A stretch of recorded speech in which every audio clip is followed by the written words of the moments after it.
Anthony, just moving ahead now to the 2014 season, obviously a whole raft of technical changes. We've heard a lot of things over the last 6 months. It's going to become an engine formula. It's going to be less of a aerodynamic formula, if you like. This is the best chance for the rest of the teams to catch Red Bull.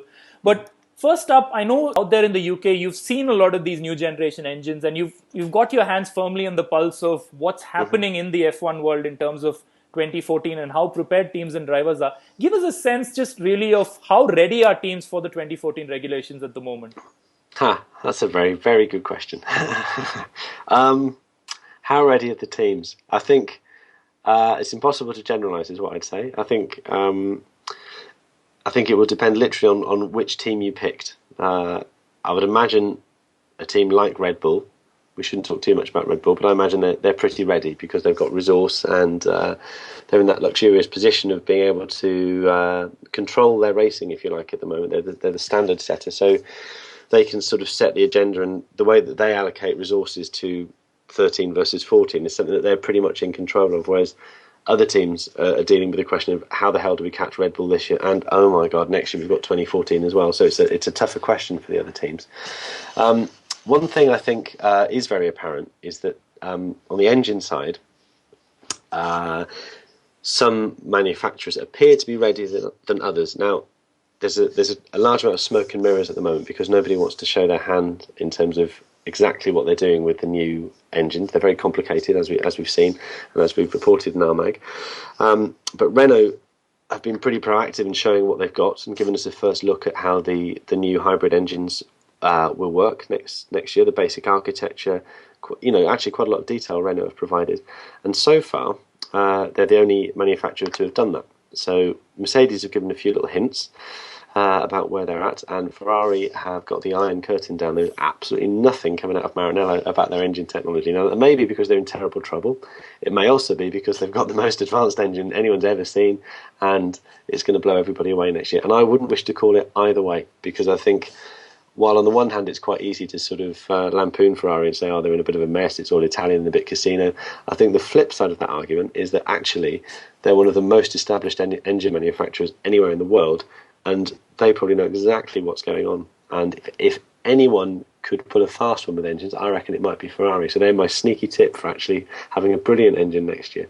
You've taken the words out of my mouth, because I was just coming to that, because Ferrari over the last 5 years, they've made some excellent road car engines, very high technology and very cutting edge stuff that is actually what will come into Formula One. So you get the sense that, if someone would be ready and playing, like you said, the sneaky smoke and mirrors game at the moment, it's probably Ferrari. And that's something, I'm digressing a little bit, but that's something that seems to be at a time when Red Bull are certainly moving to one rooster in a hen house. To suddenly have both Kimi and Fernando as equal partners at Ferrari, were they that concerned that Fernando could leave them this year? Is that why Kimi is there? Because Nico Hülkenberg, to me at least, would have been the perfect choice to put in that second Ferrari. Yeah, I think it's hard to know exactly, is the honest answer, but I think that must have been a concern. And if your recognised ace is thinking about leaving, or if his position within the team is in question, then if you're Ferrari, you definitely want another recognised ace in your portfolio, and they've got one. Kimi is Kimi. He's a fantastically entertaining character. Has occasional bad days, but also quite frequently brilliant days. And I think he's a very smart signing for Ferrari. And I think one thing it indicates is the relationship between, I think, Montezemolo and Alonso, and the way that has possibly soured, because Alonso would have thought he could have his pick of teammates, I think, or would certainly have had a very persuasive say on who was chosen. And I pretty much doubt that Kimi is his choice. But I think by signing Kimi, the team have sent a pretty clear message to Fernando, which is that at the end of the day, mate, however brilliant you are, you're still only an employee, and we'll pick who we want as number two. And I think that's just what they've done. Since we've talked about Ferrari extensively, I want to move over to the third team, which is, of course, McLaren. And what a season it's been for McLaren, because, they were the team you could, at the start of the season, if they had a dog of a car, you knew nailed down McLaren would make it work by midway through the season. The Checo Perez pick perhaps is now being second guessed by almost everyone in the paddock as well. And now, of course, we have Honda coming in for 2015. So dare I say it, have McLaren at this moment said, okay, we're going to hang around for 2014 and then we'll see what we can do for 2015? Or are we going to see a typically back to the wall McLaren performance in 2014? Just what's the sense you're getting out of there? Because the whole atmosphere around Team McLaren at the moment seems to be very, very unsure, perhaps, is the word. Yeah, it's been a strange year for them. I agree, and there's a sense of being slightly jaded with the way this season's gone. They are still a fantastic race team, and one of my colleagues made the point recently that in one respect, at least, they have outperformed themselves this year, even though it's not apparent, which is that the performance of the car is only really down sixth, seventh best team, maybe fifth team on a good day, and yet they're scoring points that are getting them up to a very secure fifth place in the championship. And that, although it's a sort of mid-grid scenario, it does underline the fact operationally and as a race team they're still a very effective unit, but design-wise they had a shocker this year. And even the team will admit quietly that Checo Perez may not have been the right signing, and he's certainly not a Lewis Hamilton replacement. So a number of things happened to them at the end of last year, losing Paddy Lowe, losing Lewis, Vodafone are off at the end of this season. It's just been a difficult year, and I think you have to look at McLaren as being a team in transition, and they'll admit that.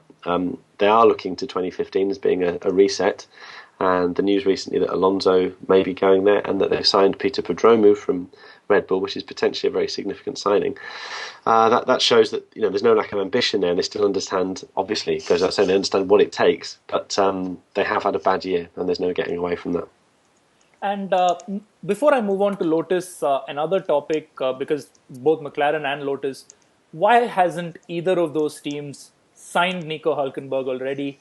I know there was a lot of talk in the paddock about over the last couple of weeks that he's too big to really fit in optimally into these cars. Is there any truth to that? And if I'm a McLaren, I'd have him in the second car as quickly as I could, even if we were getting Alonso in 2015. Quick driver, knows what he's up to, can fit into a team quickly. Why hasn't someone signed Nico Hülkenberg yet?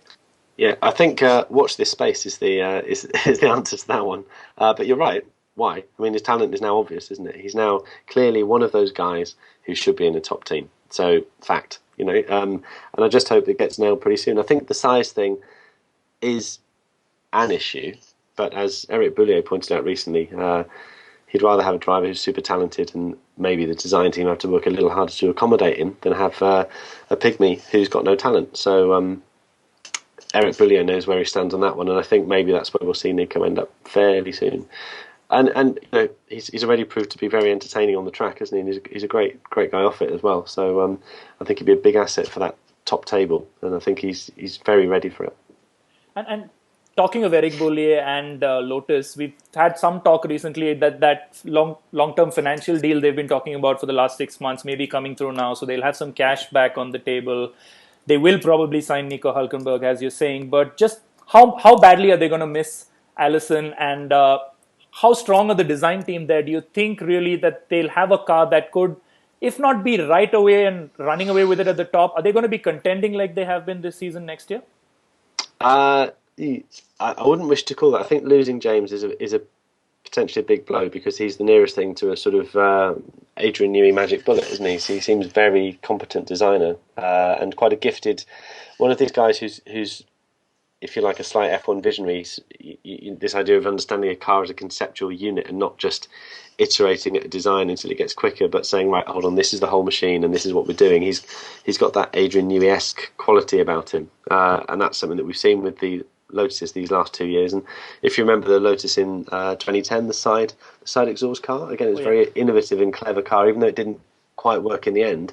It came out of the blocks pretty fast, and it was one of those designs that made you realise that there was a guy working there who was prepared to think differently about car design and potentially produce something that could have been amazing. Anyway, we're digressing a bit, but I think Allison is a big loss. Nick Chester is the technical director now. Everyone says he's very talented, so the jury's out. We don't need to judge him. I mean, there'd be no reason we haven't seen what he can do yet, and maybe he'll produce an absolute flying machine next year. And he's obviously got a very good base to build on. If he's a smart guy, which I'm sure he is, he'll at least have understood everything that's made the E20 and the E21 fast, and I would assume try to maintain those qualities for the new chassis.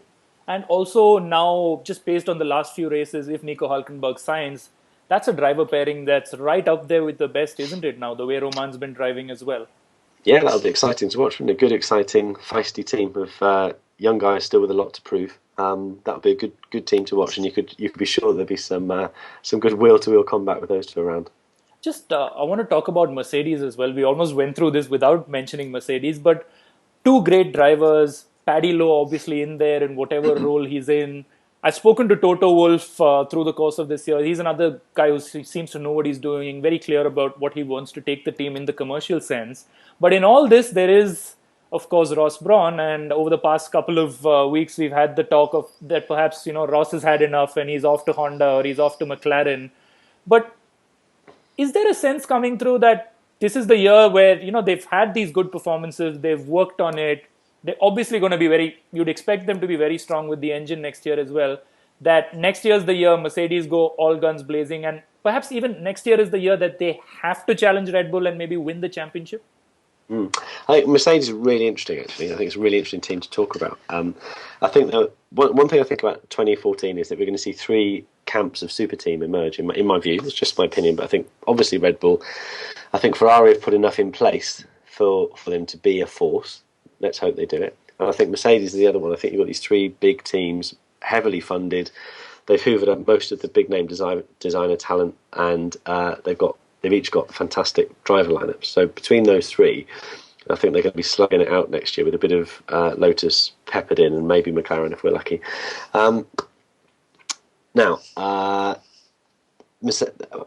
sorry, just to actually return to your question, must Mercedes win? I think is a very, very germane point, because to my way of thinking, Mercedes are only in F1 to be winners, right? The Mercedes brand is predicated on success, excellence. It's an aspirational brand. It's probably maybe not the ultimate aspirational car brand, but it's certainly right up there. So Mercedes being second doesn't really work.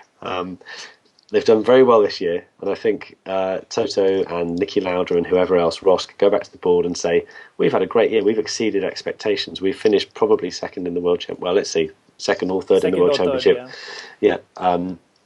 They probably have won more races than anyone after Red Bull, and for a brief period, they were the quickest car in F1. So, for a sort of building year, pretty good. The report card is pretty good, B+, But next year, championship they have to be fighting for the championship from day one.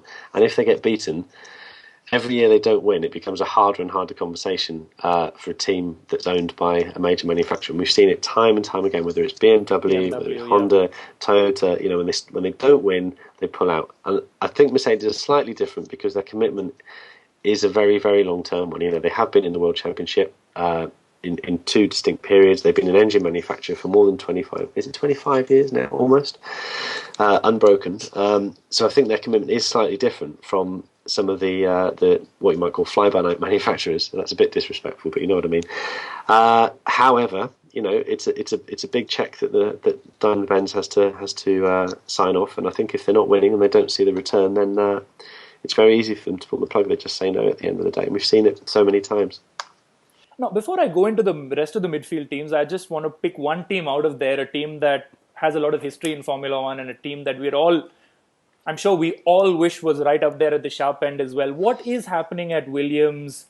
I know, again, they've gone through a whole lot of technical changes, but Pat Symonds is a man with a lot of experience and a lot of time in F1.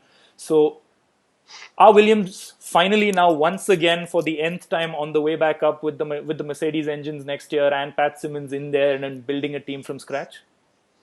I don't know. I thought they'd cracked it with 2012, and they had that one win and a car that was fast. It was a flash in the pan win, but it was a win on merit, and they had a number of other good positions. The car was qualifying well right through to the end of the season, and Pastor was looking fast. And they had a thoroughly respectable 2012, and I thought, that's it, they've cracked it. They finally stopped the rot. And then all the changes they put in place, in, dare I say, a very Williams fashion, got undone over a winter. Mark Gillen left, Toto Wolff left, Claire was promoted, Mike Coughlin subsequently gone, or that's happened more recently. And you just see this sort of revolving door, really, of technical stuff, and that's not the way to achieve success in F1 now. If you look at the successful teams, they're the ones that have stability and money. A lot of it is about decent resource, and Williams, unfortunately, is struggling on all fronts. And even though they've signed a great guy like Pat, who of course writes for the magazine and is an esteemed Formula One engineer, he really is. One man can't fix it all. So it's whether Williams can sort of relayer themselves, if you like, and you put key. It's not just the one guy. If they need to fix things, from everything you hear inside the team, they've got layers of. They're lacking layers upon layer of structure, technical structure, and that's one of their problems. Despite this fantastic heritage and what's still a great factory that they have, they've got one of the best factories in F1 still, which they own, because when they were winning everything, they just invested heavily in the future. Just a final word now. The rest of the teams, we have Force India, we have Sauber, we have Marussia, Caterham. Who do you think perhaps is going to be the strongest of that field next year? And something tells me Force India are going to be back there again, because a lot of stability, at least with Mercedes and the engines and just the way the team operates. But they probably need to get a couple of drivers in there who can exploit the car to its maximum. But who do you think is going to come out of that pack to really be perhaps the surprise challenger? I think it would be between, unless Williams pulls something out of the bag, right? Let's fingers crossed. I'd love to see that happen. I have to say, being impartial, being partial. But I think realistically, it's between Force India and Sauber. To me, they're sort of quite comparable teams. They're sort of punchy midfield teams who, on their day, they're sneaking around the podium. Sauber have shown slightly better form in being able to sort of close out a podium result, particularly last season. And this year, they all of a sudden they've just regained a bit of some real speed the last few races. So it wouldn't be a surprise to see Nico finish on a podium somewhere this season. Force India, they've gone slightly the direction during the year, but I think overall, they're another strong, well-run, efficiently operated mid-grid team who just sort of go motor racing. There's not too much else fancy stuff going on around them. And Sauber in a very similar mould. They just sort of do their job. There's no big marketing budget. There's not too many bells and whistles. They just operate as efficiently as they can. And I think both of them have got design talent behind the scenes that we've seen it happen over the last 2 or 3 seasons. On a given day, they can put a car out in a race situation that's very competitive, and suddenly it's right in the mix with the top teams. And I think it's not quite answering your question, but it's one of those two will emerge. All right. On that note, Aditi, thank you so much for spending the time with us. And I hope really that I can have you back perhaps at the end of the season to just wrap up the 2014 season, talk about Seb, the 4-time world champion, and where he now stands in the pantheon of drivers, and really look forward to doing that. Okay, great. It's a pleasure. Thank you so much. Cheers. No problem. Thanks. Bye.